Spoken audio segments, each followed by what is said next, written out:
இருக்கிறதுலே நெருக்கடியான இடத்த தேர்ந்தெடுத்து கொடுக்கறதுக்கு ஒரு முக்கியமான காரணம் என்னன்னா, ஏதாவது ஒரு அசம்பாவிதம் நிகழ வேண்டும் என்று அரசு விரும்புகிறது. இப்படியும் சின்ன பசங்க கரண்ட் கம்பத்துலையும் மரத்துலையும் ஏறுவாங்க. அதுபோல் ஏதாவது அசம்பாவிதம் நடக்க வேண்டும் என்று இவர்கள் விரும்புகிறார்கள்.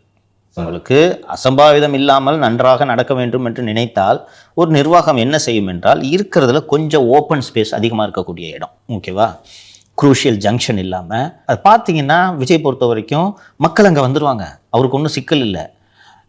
ஸோ கொஞ்சம் டிராஃபிக் இல்லாமல் ஒரு அவுட்டரில் ஒரு இடத்த பார்த்துட்டு, சார் இந்த இடத்துல நீங்கள் நின்று பேசிங்கன்னா இங்கே க்ரௌடு பூரா எங்கிட்ட நிற்கும், ஏறுறதுக்கு பக்கத்தில் மரமே இல்லை, கரண்ட்டு கம்பமும் இல்லை, அது போன்ற இடங்களை தேர்ந்தெடுத்து கொடுக்கலாம். இவங்க தான் 10-15 இடம் கொடுக்குறாங்களே, இவங்க வேணுக்குன்னு இதை பண்ணுறாங்களோ அப்படின்ட்டு தோணுது.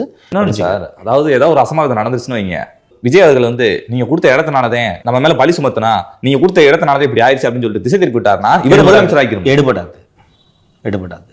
உனக்கு ஒரு வாதத்துக்கு சொல்கிறேன், ஏதோ நான் ஒரு பையன் செத்து போயிட்டான், ஓகேவா, நம்மளோட சிம்பத்தி அந்த பையன் மேலே போகுமா, வேணுக்குன்னு இவங்க அந்த நெருக்கடியான இடத்த கொடுத்து இப்படி பண்ணிட்டாங்கன்ட்டு போகுமா? பையன் சார் விஜய் மேலே பாயிறதுக்கு அது வாட்டமான ஒரு விஷயமா போயிடும், கொதறிடுவாங்க.